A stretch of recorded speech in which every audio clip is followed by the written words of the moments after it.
Hey everybody, are you paying too much to trade options? Well, if you're not on public.com, the answer is yes. Public is the only platform where you earn a rebate on every option contract traded, and that's in addition to no commissions or per contract fees. There's no one else out there paying trading rebates, so you won't find a better deal. Bottom line is, if you're paying more than $0 to place an options trade, then you're paying too much. Switch to Public and start getting rebates on every single contract traded, only at public.com. Paid for by Public Investing. Options not suitable for all investors and carry significant risk. Full disclosures in podcast description. I think we're live, Jeff. We're live. I know we're live on the podcast, but are we live on YouTube yet? That's the question. Yeah, it's loading up right now. Oh, and it's there. So, of course, it's going to have all of the us just kind of muttering and stuff, too. Here it goes. Hey, everybody. Welcome to the Investing Unscripting. First Fridays on the second Friday for the third month in a row. It is August. I'm Jason. He's Jeff. Hey, Jeff. Hey, I want you to know that you just said investing unscripting. I'm not surprised. We're off to a great start here on a Friday afternoon. I'm the best with the worst words. It has nothing to do with the Heritage Series Oars Away. Heritage pre-prohibition lager that I'm drinking. I've just started this. I always like every few shows I like to do this, give a hat tip to a local brewery. So the folks over at Rockport Brewery make a very, very, very good lager that I'm enjoying on this fabulous Friday. How's your tea, Jeff? My tea is delicious. I'm having tea and water because one of us has to steer the ship. So that'll be me. So I don't see us live on YouTube yet. Do you see it? Yeah, I see it live through the app, the live streaming app. So all right. Well, I don't see it live on our actual channel, so I'm wondering if people are with us yet or not. Well, if not, they'll catch up to us. Yeah, most people listen to this after the fact anyway, so let's not leave too much dead air. All right. Good to see you, buddy. We've done a lot of recording recently. We've recorded our regular shows. We've done a couple rough cuts because this was a heck of a week. And actually, it's been a heck of a first 7 trading days, the 2 last week and the 5 this week. Wild up and down, crazy.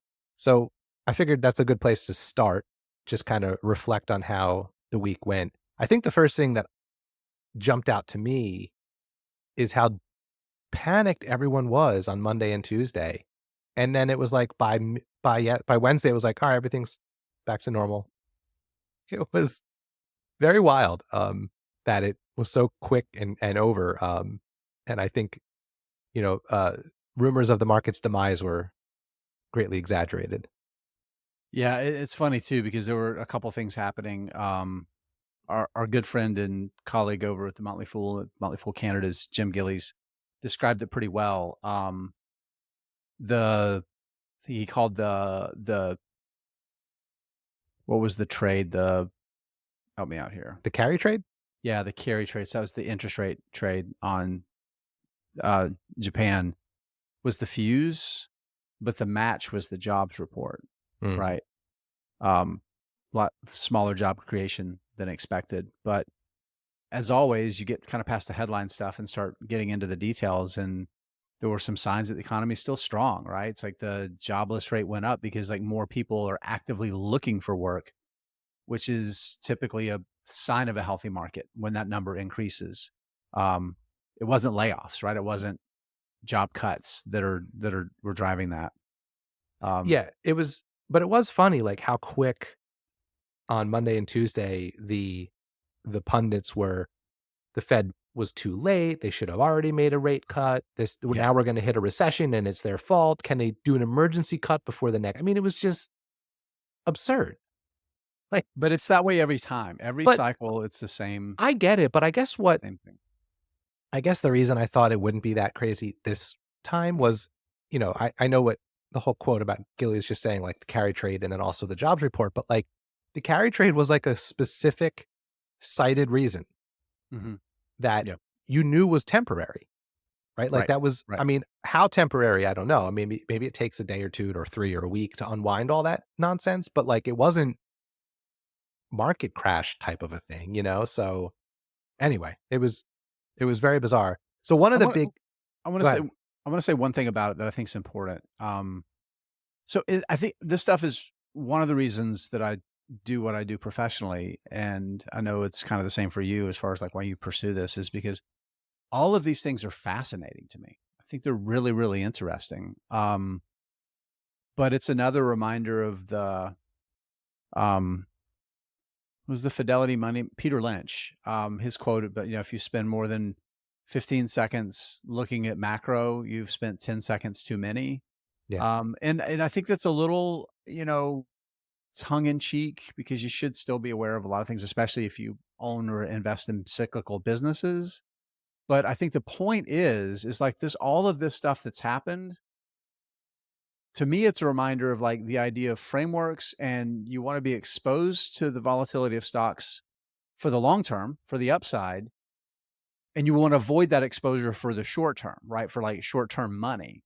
And it's a reminder of why that's the fact, because even the experts could not have, with any degree of precision, predicted that this was going to happen. That it could happen, yeah, but that it would happen, no. So the way you protect yourself from that is to not have exposure to stocks with short-term money, right? You're muted. You've never ever sounded better. I gotta stop doing that. You Um, do. You do. because when I'm the live show, I can't just edit it out. I look like an idiot live. Um, so here I'm gonna like kind of talk through the way I was thinking about stuff this week because I think it's informative and I'm curious what everyone else thinks. Thank God Jason just left. Um, but so Monday and Tuesday I was busy at work and wasn't really available to do anything during the market hours anyway. So I kind of had an excuse to wait and be patient, and I'm glad I did. Same thing with Thursday and Friday last week. But I was home from work Wednesday, so I did some buying and selling on Wednesday. But of course, that was like the first up day, and it wasn't like it was a drastic change from Tuesday to Wednesday. But I did miss out on some percentages of gains by waiting that day. Nothing substantial. I don't necessarily regret my decision. But I know you did some buying on Monday and Tuesday, and I feel like if my schedule had been different, if I had happened to be home from work on Monday or Tuesday, I probably would have bought some because I knew what I wanted to do. Like we've talked about this a lot, like knowing the companies in your portfolio, knowing the companies on your watch list, so that when opportunities arise, you can make a decision that might be quick but um not hasty, right? Something that has been well planned out and it's just you're waiting for the moment to execute it. So I'm curious for you, who I know did some buying on Monday and Tuesday, were those companies that you had kept an eye on and all of a sudden it was like, here's my moment, it's down X%, I'm going to take this opportunity? Yeah, they were. I see Ken Taylor also joined me in a little bit of buying activity too.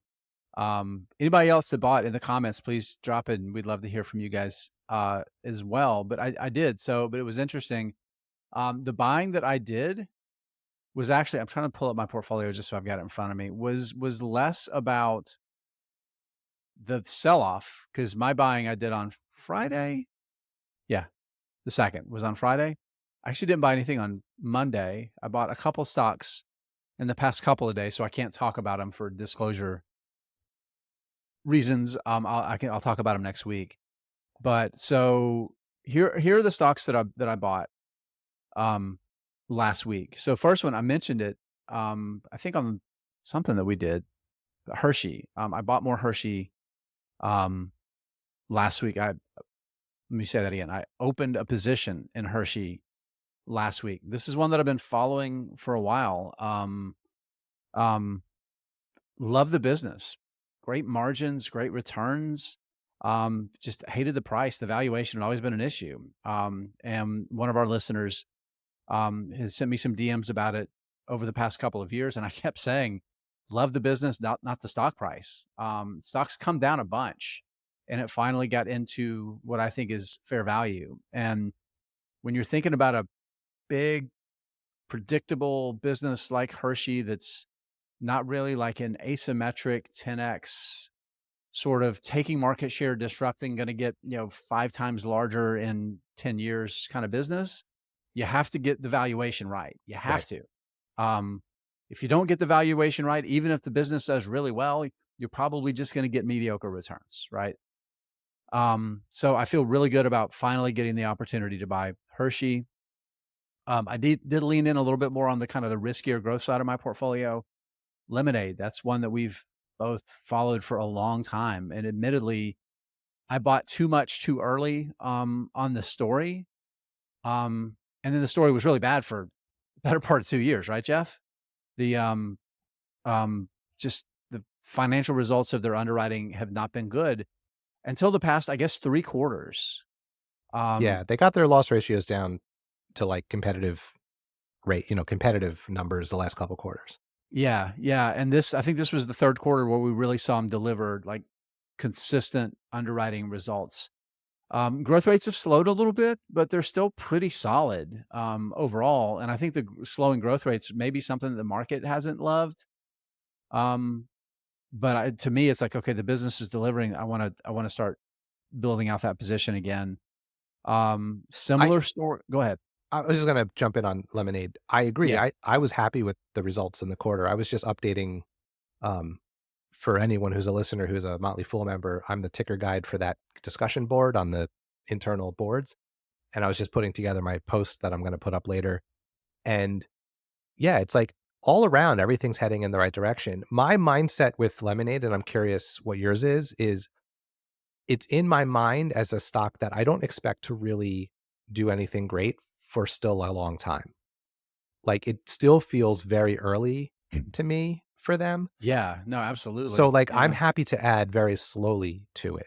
Like, if Right. that one takes Right. me 5 years to get up to whatever I consider to be a full position, I'm kind of okay with that. I don't feel like I'm gonna miss out. But then again, it is No, a that's like volatile. that's an ideal situation, Jeff, because you're Yeah. talking about a business that's clearly executing well. If it's been 5 years since you first started buying shares and you're still buying shares, like Mercado Libre is an example. It's been first time I bought shares was 11 years ago, maybe 12 years ago at this point.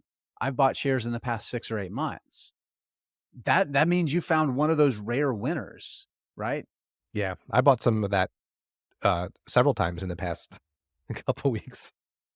All right, So keep let's get into the chat here. We got some comments that we should address, and we're going to get to some of these things. So first of all, hello to everyone who's just saying hi in the chat. Um, Ken Taylor, last week of school forever. Nice job. Um, and happy Friday to Cena. Thanks for joining us, John. Says he loves our show. It's the first time he's been able to join us live. John Dargan, thank you. Um, we are going to talk about Outset Medical later, Ahmed. So don't worry about that. We will get to that. Robert brings up the fact that this is one of the news items from this week that I had forgotten about, but we can Schwab. talk. Yeah. Yeah, like Yeah. not being able to log into brokerage accounts on, I think it was early this week, right? Monday, Tuesday. I don't know how many people subscribe to the Money Stuff newsletter that Matt Levine does out of Bloomberg, but Jason and I are both big fans of it. I read If it you every like the day. weird stuff, the nuanced Yeah. stuff, Some of it's wonky and boring, but some of it's just really interesting and funny. But he even the wonky, boring stuff, he makes interesting. Yeah. No, he's a very good writer, but he wrote a little thing about how, like, when you get locked out of your brokerage account when you're intending to sell, that's actually maybe a good customer service, but if you get locked out when you're trying to buy in a downturn, it's bad. So just an interesting take that people might find amusing. Um, all right, John Gallegos says, I have begun building a high yield basket to free up my cash pile in T-bills since rates are coming down. And he mentions Equinor, BTI, Alvo Petro, and MO, which is Um, Altria Group, right? yeah, I'll show you. Yep. Yep. Yeah, I know you dabble in the world of high yield dividend stocks more than I do. I'm curious what your thoughts are on on Dabble. John's picks there. Dabble. Like 15% of my portfolio is in that's more than dabbling. Yeah, no, I like that idea. And I think it's interesting right now. On last week's the show that we just recorded, Jeff, I believe, the one that'll come out next Wednesday. I talked a little bit about we were talking about risk factors and that kind of stuff. And I made a little bit of a mistake of observation of not really thinking through potential for interest rates moving higher quickly. impacting my dividends portfolio, like just valuations being affected. And it has. And I think, John, like your timing right now is actually really interesting. If we do go through an environment where rates go lower, that's actually a positive catalyst for high yield dividends. Again, assuming they're high quality businesses and the yields are safe and all of that kind of stuff. It's a catalyst for you to lock in the yield on your cost basis, but also see the stock price move higher because they'll get bid up because they don't have to pay as high of a yield to be competitive against other yield generating assets. So I think it's interesting. I like EQNR. I think that's a really underappreciated business. EQNR used to be it's the Norway. I believe it's Norwegian state owned oil and gas company. It had a different name. They do some stuff with renewables as well, but massively profitable. They generate so much, like they have all this cash that they don't need. So they're paying a lot of in dividends and buying back stock and stuff. So I like that one a lot. I do think Altria is interesting. So it's the company that owns Marlboro and some other tobacco brands because it's always cheap. The stock is always cheap. And the yield's always high. But they get ridiculously high rates of return because the cost of their product is so insanely low. Yet because of their brands and customers that are literally addicted to their brands, that stick to the brands that they prefer, they continue to be able to get really premium prices for it. So I think that's a really interesting thing there. I don't really follow BTI and I don't know Alvo Petro at all, but I like the idea. I really do. I like the idea. Yeah. I said this earlier, but I go back and forth between wanting to have less stocks and then also wanting to buy more stock because I want more dividend stocks. So Yeah. I got to figure out what I want to do here. Hat You'll be tips. saying that for the next 30 years. Yeah. Yeah. So we got Tyler Crow here, who will harass me incessantly, both on the chat and privately when I talk about Outset later. So good to see you, Tyler. Yeah. But happy birthday to one of Tyler's spawn, by the way. Oh, nice. Yeah. Pass those happy birthday wishes along. So we'll come back. We'll come back to. We got Teo in the room too. Yeah, he lost $10 on Outset. Yeah. What do you have? Like 1,000 shares? Sorry, that's at this point. That's mean. No, but I matter, Theo. You're absolutely right. Hey, everybody, we'll be right back. But first, a word from our sponsors. FinChat.io is the complete stock research platform for fundamental investors. They have all the standard financial data on more than 100,000 stocks globally. But beyond that, they have company-specific segment and KPI data on around 1,800 stocks. So for example, do you want to see NVIDIA's data center revenue growth? They've got it. Do you like to track Apple's iPhone sales? They've got that too. Or how about nights and experiences booked for Airbnb? You guessed it, they've got it. And they just added around 8,000 ETFs and mutual funds to the platform. The breadth of FinChat's data is truly one of a kind. I use FinChat every single day as I'm researching the stocks in my portfolio, specifically when I want to see how they're doing on KPIs that FinChat is famous for. So to get 15% off any paid plan, go to finchat.io/unscripted. That's finchat.io/unscripted to get 15% off any paid plan today. The link will be in the show notes. Hey, Investing Unscripted listeners, this episode is brought to you by our friends at Yellow Brick Investing. Yellow Brick is an aggregator of the best stock pitches across the internet. By tracking thousands of blogs, newsletters, fund letters, podcasts, and more, they're able to collect and summarize the best stock pitches from all over and bring them to you in one single place. Think of it like a modern value investors club. I have to say, this is pretty cool. I can just type in the company I'm interested in and get a bunch of different stock pitches from across the internet. It helps me think through new ideas and find opposing points of view on the stocks I'm interested in. And the best part is, access to Yellowbrick is completely free. Try it for yourself. Simply go to joinyellowbrick.com and search a company or ticker you're interested in. You're bound to find a great report on just about any company. That's joinyellowbrick.com. Yeah, the allocation matters thing is the thing I wanted to point out. That I talk a lot about Outset because I like this story, but man, this quarter really was really hard to swallow. So this is something I did that I think I encourage people to do occasionally if they don't. I listened to the earnings call while I read along on the transcript rather than just reading the transcript. And I think that's good to do occasionally, if not all the time, for all stocks that people own. I just think it's a good practice, but I think it's especially interesting to do when there's something really bad that happens, because I want to hear how hard the analysts push on them in like the tone of their voice, and also how defensive or calm they stay. So here's what I want to say about management.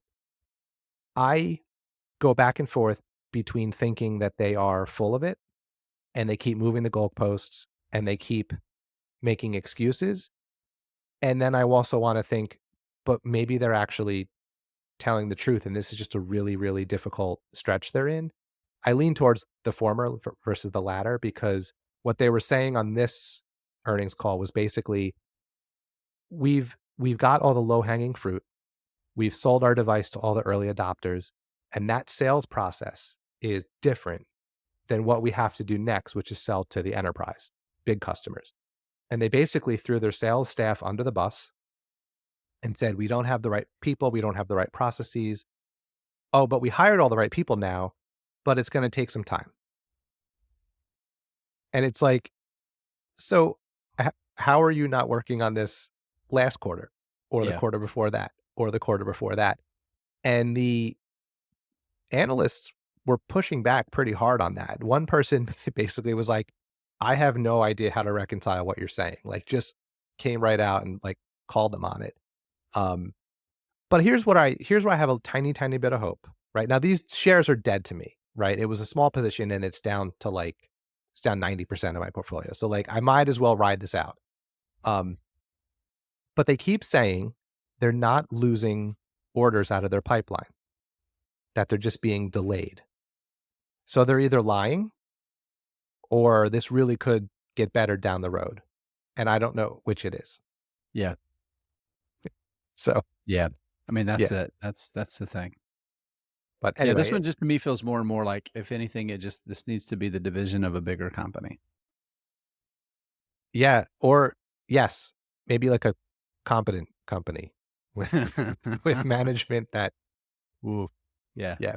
So here's what I did, because I think this could be a helpful thing for people. I wrote down, I never journal or take notes, but I did this time. I wrote down specific things they said that I want to, and then I set a reminder to go off in 3 months, because I want to go back and look at the next quarter and see if they actually talked about the things that they said they were going to do and were going to happen, or if they just move on to different things like that. I'm going to use that as my litmus test for the next quarter to see if I want to stay or if I want to go. So Jen Roberts says, we don't have the right people equals we have bad hiring practices and don't know what we need. I agree. That's why that was why I had a really bad feeling reading about that. And then the second level part of that is you need new leadership at the top, if that's the issue. Yeah. So it's like the two Spider-Mans pointing at each other at this point, right? I mean, that's what it seems like to me. Yeah, but I mean, look, this is where, for a quick little plug here, the episode of our podcast that comes out next week is about allocation and portfolio construction and position sizing and things like that.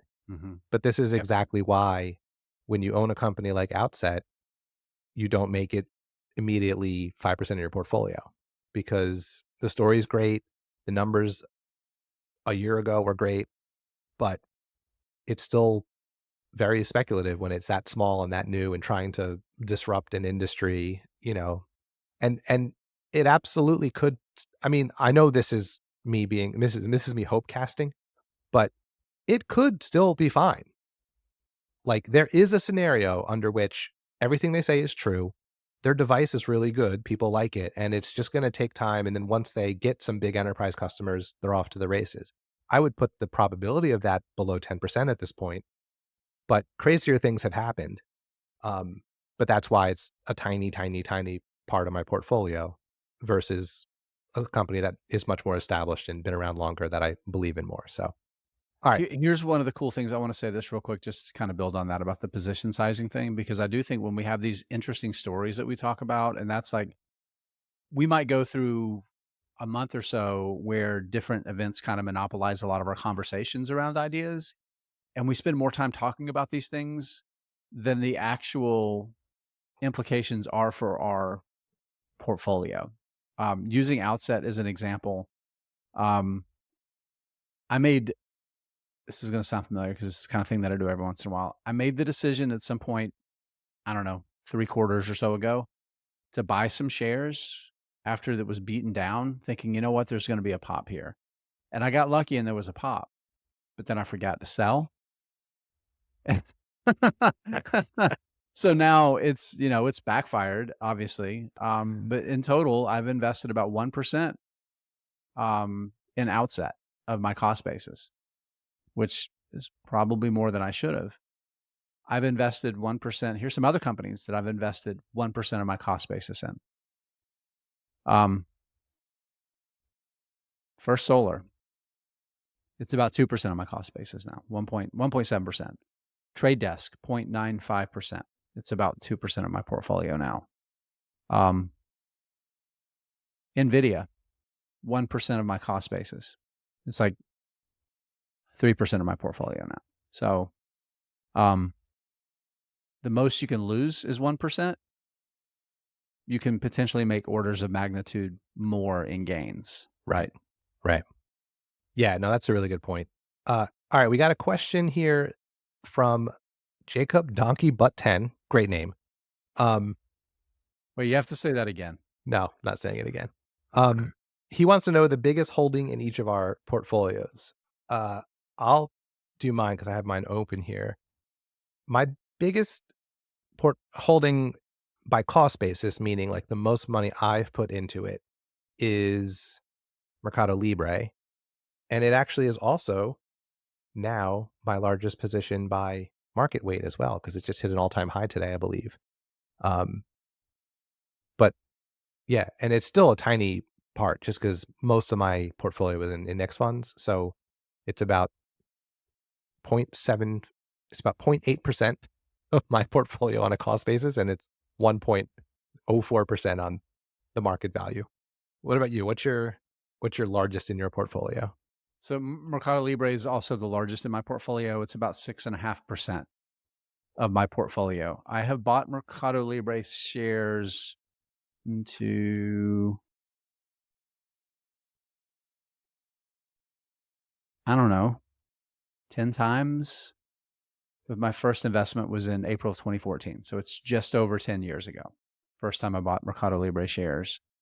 Percentage of my cost basis, Mercado Libre is one of the largest. It's about 3.5% of my cost basis. I bought in the last year. I've added to that position. But the largest cost basis, this won't surprise anybody. So this is also a drinking game. Brookfield Infrastructure, to be specific, which Brookfield it is. Followed very closely at about 3.7% cost basis by Live Oak Bank shares. All right.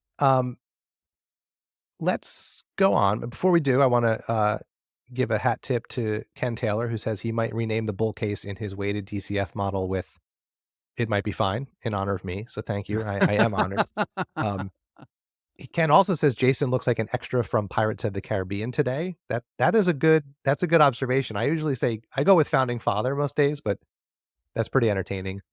That's a good one. Tyler says he's going to be so wasted because we've both talked about our drinking stocks.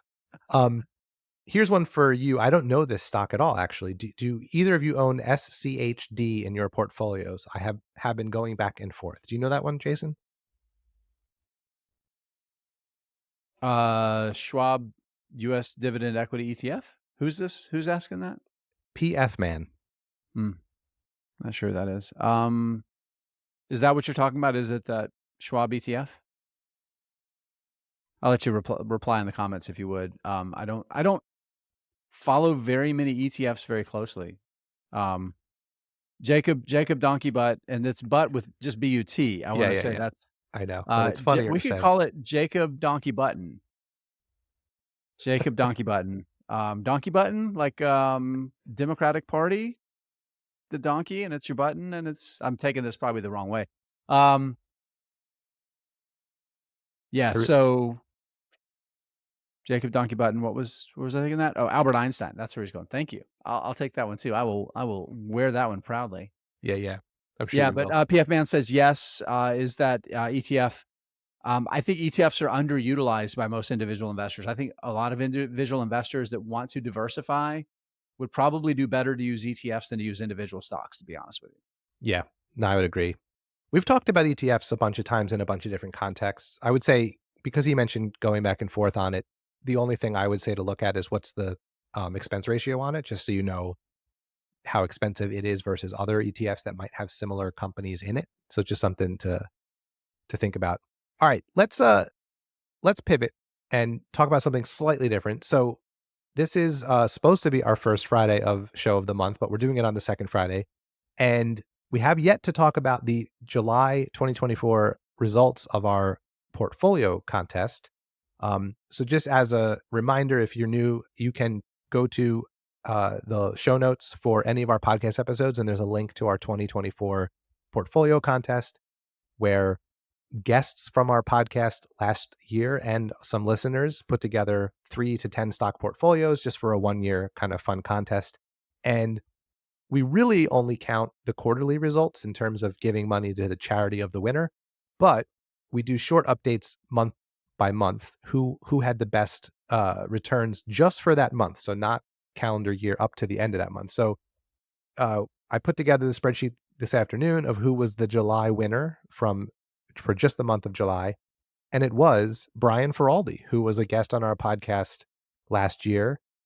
This is his first time winning a month, so I know he's an avid listener, so congratulations, Brian.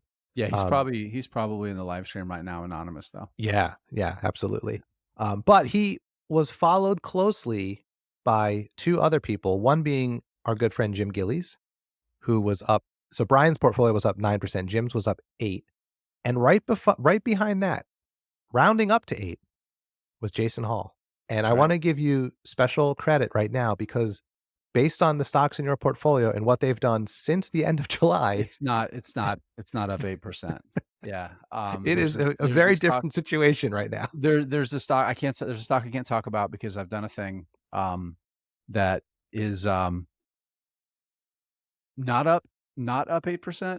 We'll just leave it there. Yeah. Yeah.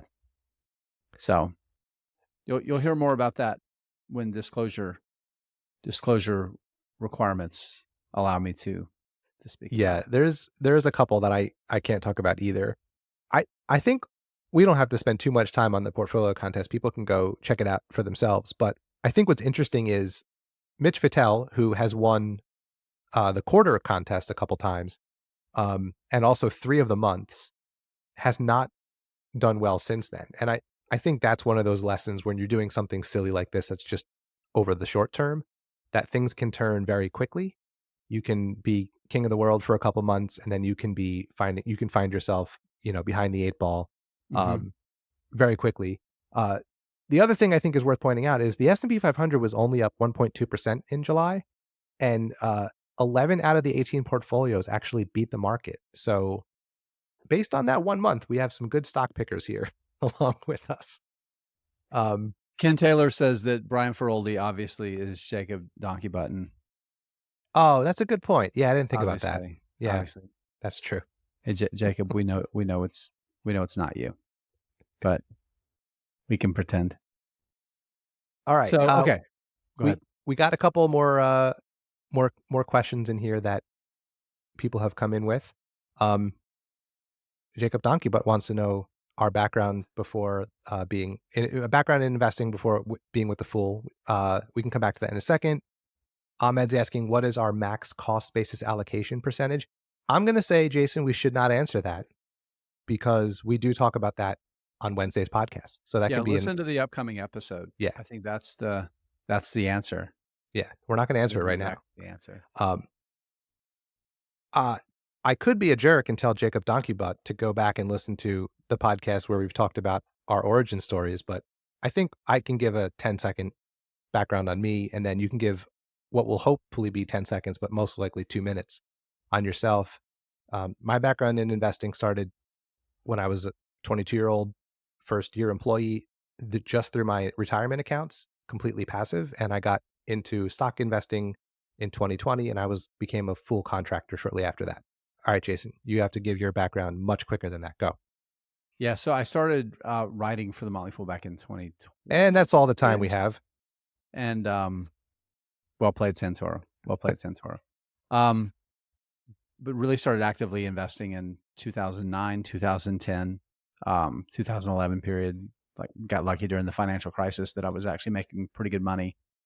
And finally had grown up and realized that I was an idiot. And unlike Jeff, who was smartly in his early 20s contributing and growing his wealth, I was pissing it away. I was terrible with money for a very, very long time. But now I'm a lot richer than Jeff.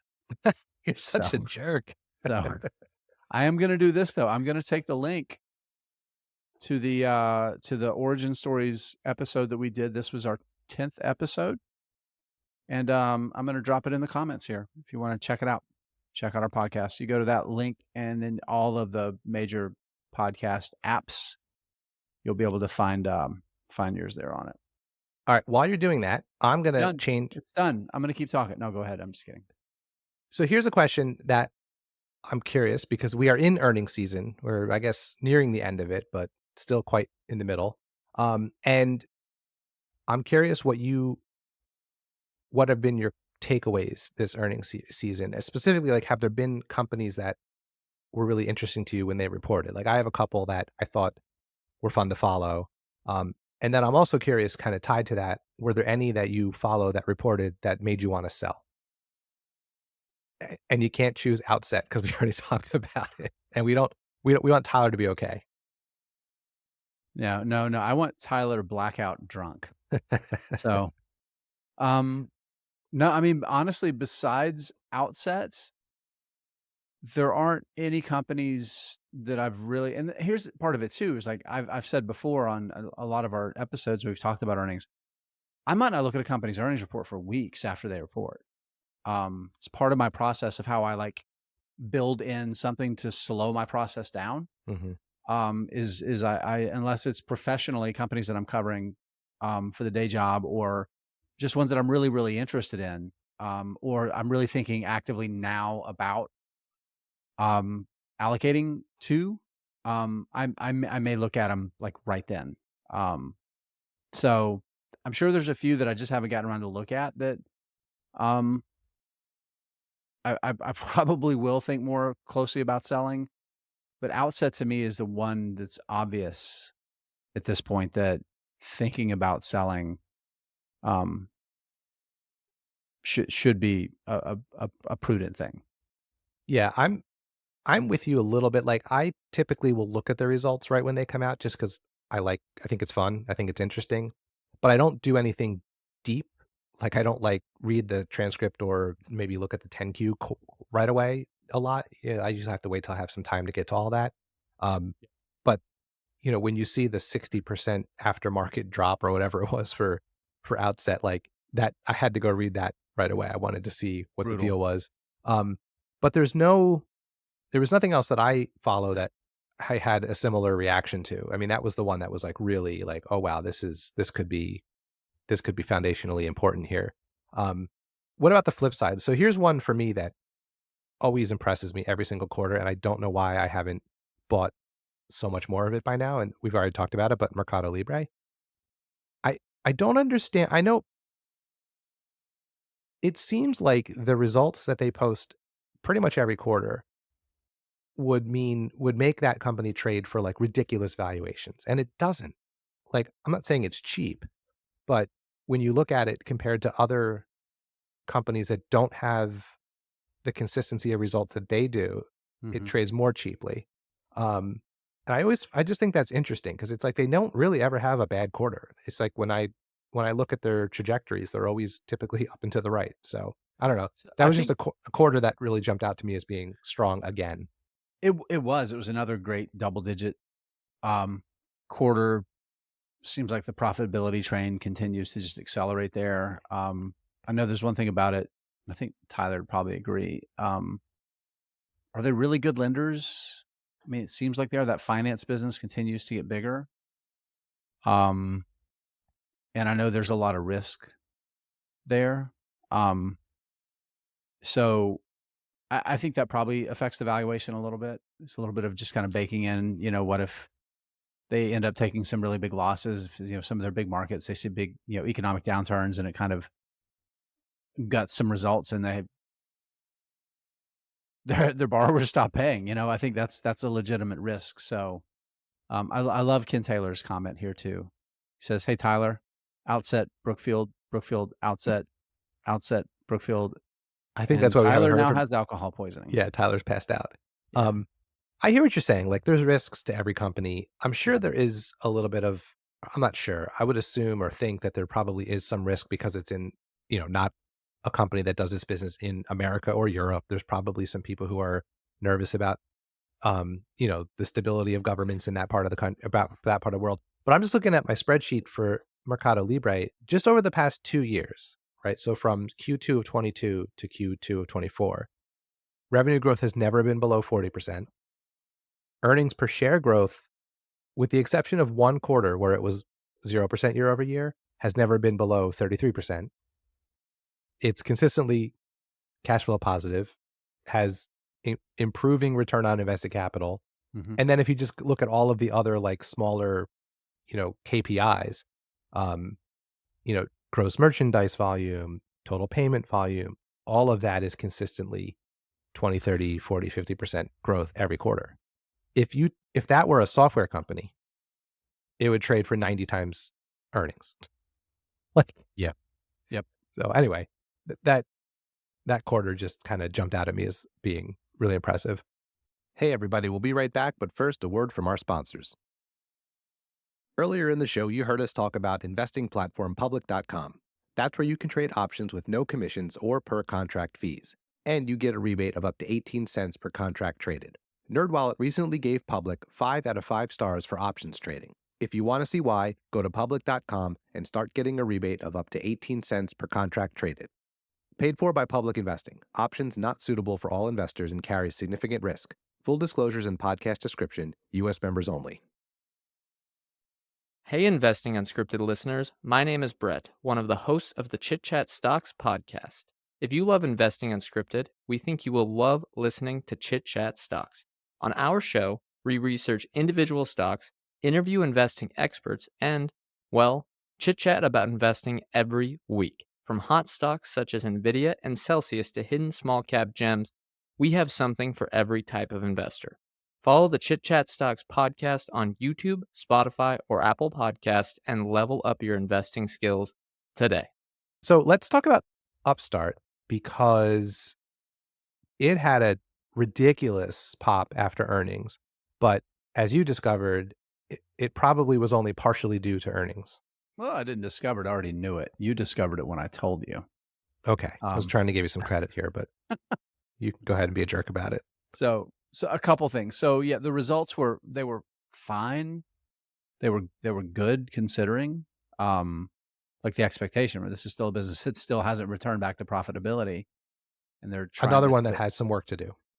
They a lot of work to do. A lot of work to do. The stock was, I don't know exactly where it closed, but I think at one point it was up by half. It was up 50%. It settled a little bit from there. But there were two things affected it. I've been thinking a little bit more about it, but like the one obvious clear one, you start kind of peeling back the layers, was shorts exiting their short position. Coming into the quarter and into the report, something like 28% of shares outstanding, or the float, was sold short. 28% is a lot.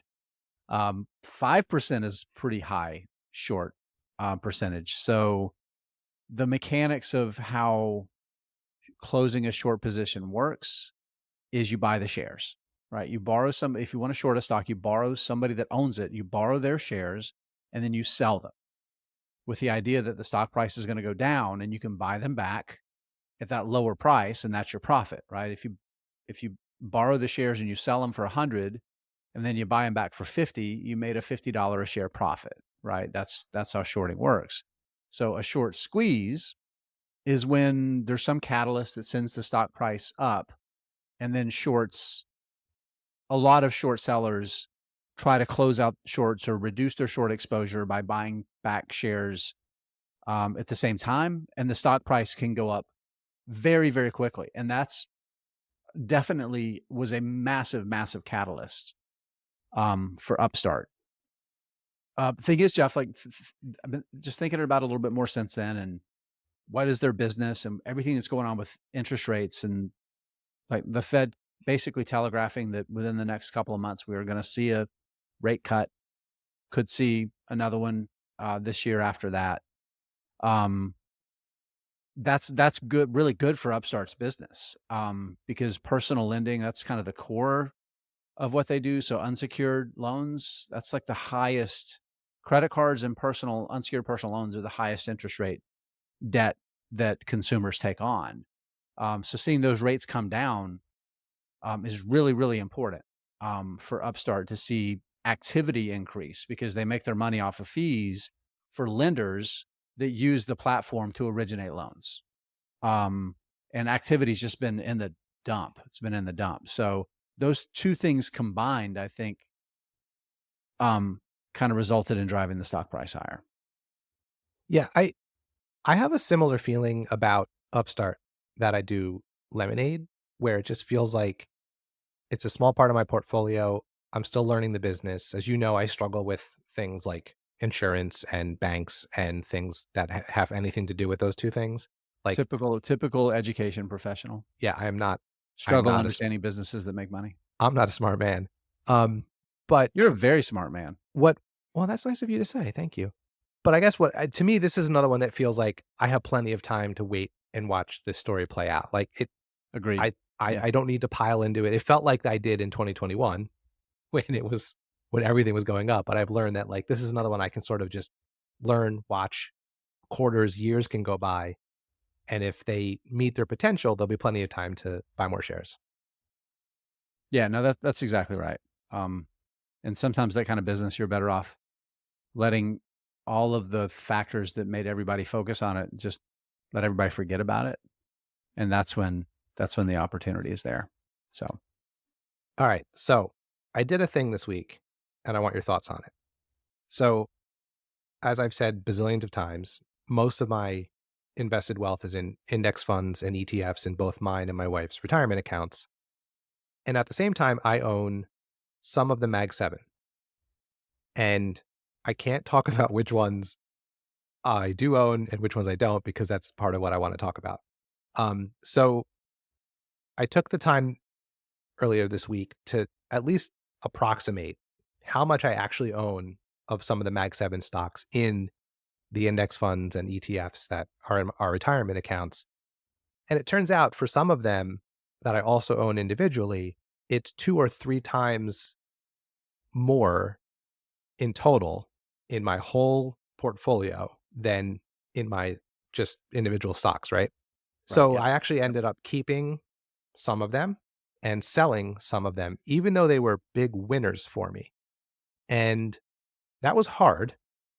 It's hard to sell a big winner, but the way I've been thinking about my portfolio more recently is if only 10 or 12% of it is stocks right now, it's making less and less sense to me, especially as I learn more and get more comfortable and confident as an investor, to be super diversified in that small part of my overall portfolio.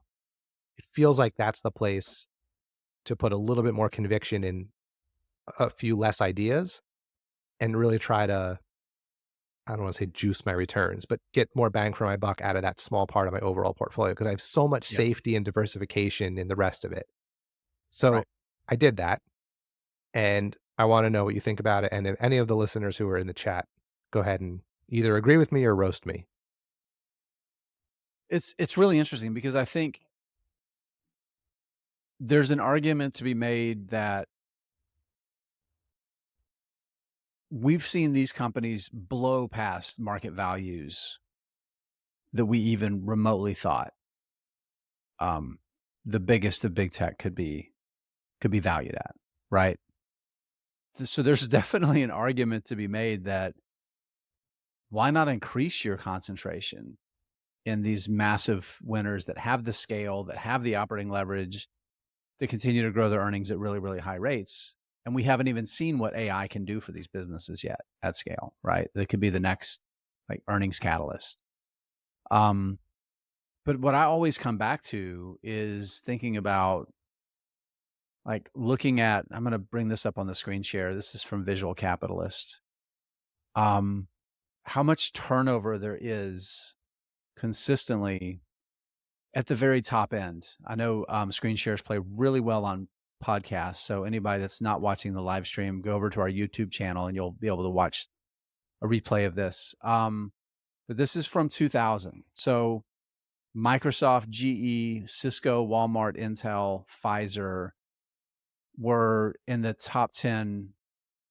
Nokia was in there too, and there were a couple of other Japanese and a German company were in the top 10 by market cap. You can go to 2022.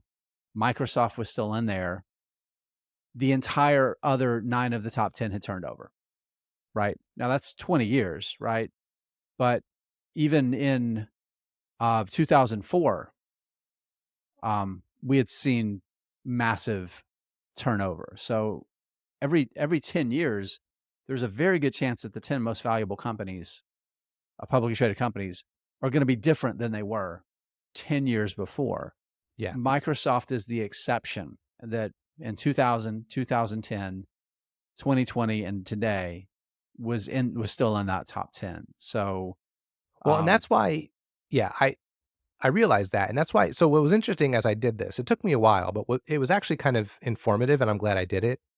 Because what I learned was, it was interesting for me to see, at least in the ETFs and index funds that we own, it was interesting to see which companies popped up the most at the highest, in the top 10 or 20 holdings of each of the individual funds, right? Yeah. So the two that I saw that I can't talk about were the two most commonly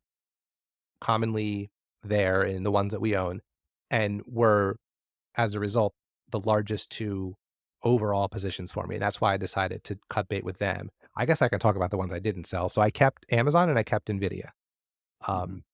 Because I agree with you. Like, I'm not trying to get rid of all of my growth. And I know that NVIDIA is bubbly and hot right now, but I actually liked that business before all the AI stuff. So I feel like it might sound like I'm front running, but I'm not.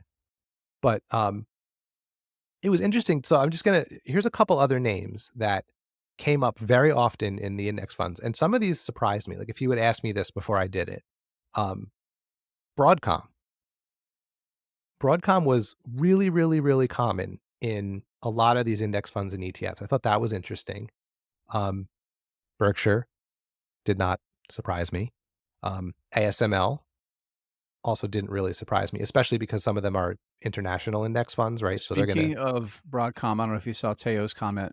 We need to do a split adjustment for. I did it already. I did that a while ago. It's done. It's done. Teo, it's done. Come on. It's done, Teo. Come on. Jeez, Teo. Ugh. Texas Instruments was pretty common. Adobe was pretty common. Those didn't surprise me. ServiceNow was pretty common, and that did surprise me. It's gotten really big. Yeah. So anyway, it was interesting. Yeah. I think the reason I bring this up is I wanted to hear your thoughts on it, but also I found that exercise to be informative and helpful and interesting. So I just wanted to mention, for anyone who does happen to own some or a lot of index funds or ETFs, it actually is helpful to kind of dig in and see what is in them and how much of each. Because what the other thing that's interesting is, like, some ETFs and index funds, it's like the top 10 holdings, the biggest one is like 3.2%. And then there's some where the biggest one is like 7%. Yeah. So it's not even just the composition of the funds, it's how they're weighted within. So anyway, thought that was interesting. I think a couple ways that I think about this. So to me, like, the biggest reason to support what you've chosen to do and kind of reduce your exposure, but also within the nuance of, like, it's not binary. It doesn't have to be all or none. Is that if you're going to invest in individual stocks, it needs to be for a reason, and you need to really have a thoughtful process around doing it. And in your case, you've started to arrive at look, let's really try to concentrate my opportunities into the best wealth builders that I can own. And thinking about something like just adding more of like the Mag 7 to me is just, it's so weighted with hindsight bias, number one. And then you factor in the reality that the turnover at the top 10 is so incredibly high. It's just a reminder that letting the indexes be your exposure to those businesses is probably the smart way, because the indexes are also how you're diversified against the downside of them. And I just think there's better investment ideas out there. Yeah. Yeah. It was just an interesting thing to look at. So No, I love the thought exercise. All right. Here is another thing I thought would be interesting to talk about, because I don't know where I land on this. So one of the other big news things from this past week was, actually from the past couple weeks, is that Warren Buffett and Berkshire Hathaway have been selling Apple a lot. Like I believe they, of the Apple stake. yeah, they sold a lot of their Apple stake. They sold some other big, was it Bank of America? There was another one that they announced recently that they had sold a lot of, but Apple's the big headline. So now he has an even bigger pile of cash, and he's always had a big pile of cash. The other kind of fun, close to 280 billion. I mean, yeah, I didn't look up the number, but it's a lot. It's more cash than I have currently. Yeah, slightly. The other thing that kind of made me laugh was he now owns more T-bills than the Fed, which I just think is funny. So I want to know what you think he's doing. Is this just taking profits? Is this building up the security blanket because he thinks the economy's going to turn? Or do you think he's saving up for a big acquisition, or do you think it's something else?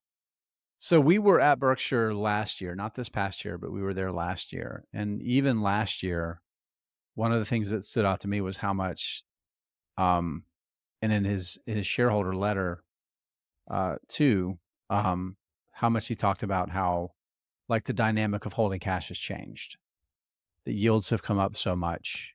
They're earning something like 10 times as much on the cash that Berkshire holds. T-bills, for all intents and purposes, are cash. These 30-day, short-term, quickly maturing, they're as good as cash, right?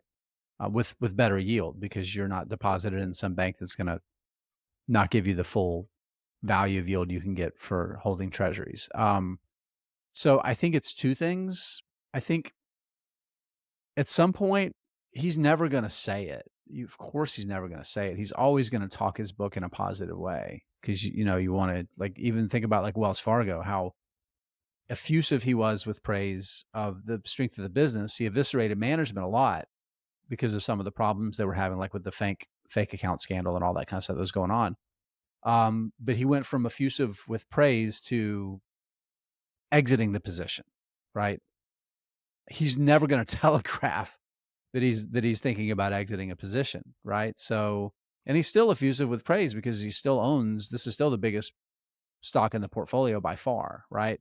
But I think at some point he probably did start to feel some discomfort, because it had become such a massive just part of the equity. Half of his, I think it was half the portfolio, right? It got to like 50%. Yeah.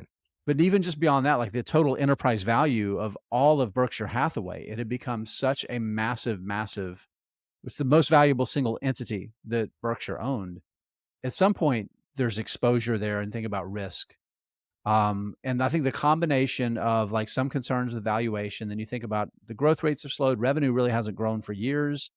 All the hardware, there's been weakness there with revenue, even though services revenues continue to grow, and there's some bright spots. But the business, I would say, overall is kind of stagnant, really, to be the largest, most valuable holding in Berkshire Hathaway's portfolio. So at the same time, maybe there's some discomfort there. Well, what's happened? Buffett's gotten a lot more comfortable holding cash because it's a lot more productive of an asset. So I think it's probably a combination of those things. I know I don't remember if it was last year and it's already gone through the books, or if it was this year. They wrote down,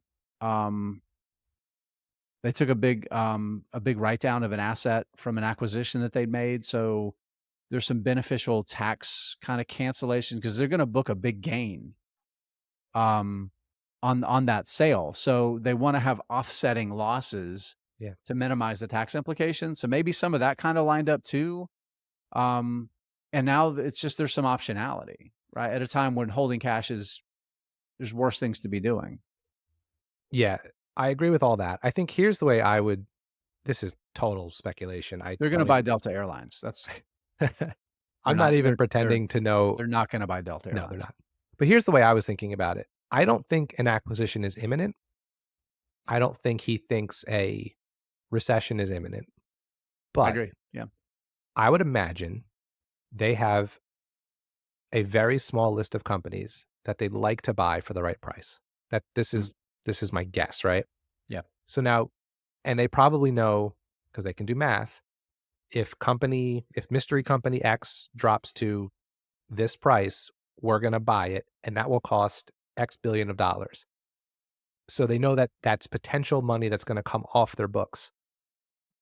When you think about that and you think about Apple trading near all-time highs, maybe now's the time to preemptively build an enormous cash cushion, because at some point there will be a recession. Right? Like, that is a guarantee. May not be anytime soon, or it could be next week. So maybe it just felt like the right time to build up a very, very, very big reserve, so that when the companies on the short list are all of a sudden cheap enough, he can execute it without feeling like, oh, now I'm uncomfortably light on cash and I have to build it back up in a down market when everything's worth less. So that's my best guess. I have a friend whose uncle is in his 90s, and I've told this story before, but it's been a while. And his uncle was incredibly successful in real estate, commercial real estate, worth hundreds of millions of dollars. Took decades and decades to build this success, but he's always been kind of a mentor to my friend. And a question my friend asked him at some point, he's like, what's the thing? Is there, like, if you were to say there was a thing that you could most point to as being the driver of your success, what is it? And he told him, always have money when nobody else does. And I think Buffett probably thinks that way to a certain extent as well. And that's been, I mean, there's a track record there too. Like, when the great financial crisis hit, Berkshire was there to bail banks out, and because he could. Yeah. And that was not only good for Berkshire, but because they got, who they buy, Bank of America? Or who they bought someone out, or they bailed someone out. It was good for the economy too, right? Because that was a big vote of confidence. So, all right, we are up against the hour here. I think we should end with this wonderful comment by Teo that says, I want to have 100 billion and be, quote, uncomfortably light on cash. And let me just say, Teo, no, you don't. It's not a good feeling. I can tell you. Jeff would know. I would know. I thought you were going to close with the other comment from Teo. Oh, I missed that one. Jason, the most you look like is Karl Marx. Yeah. So we'll end this live stream about investing in the free markets. Here's Karl Marx. From a guy that looks like Karl Marx. All right. This was good. And yes, I am going to give a hat tip to our friend Tyler Crow. Tyler, thank you for so many great episode ideas over the past couple of months. And I'm going to promote his work. Go find his Misfit Alpha Substack. He does very good work. He turns over a lot of stones, and you can learn a lot from him. Jeff? I second that. Absolutely. There we go. He's an insufferable pain in the ass, but nonetheless. But he does good research on undercover companies. Yes, he does. Okay, friends, thank you so much for so many of you joining us on this live stream. I think we hit a record today, Jeff, the most live stream viewers. If you're watching this, if you're watching this on YouTube after the fact, or if you're listening on your podcast app, remember, every first Friday of the month, except when it's not, 4 p.m. Eastern, you can join us on our YouTube channel to watch this live. Get us your questions. Hear from us.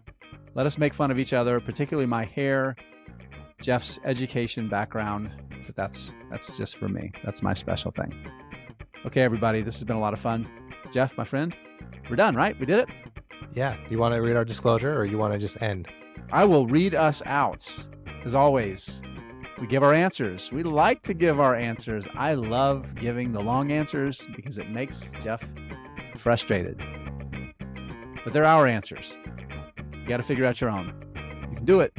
I believe in you. Okay, everybody, we'll see you next time. Jeff, I will see you probably sooner than next time. Goodbye, everybody.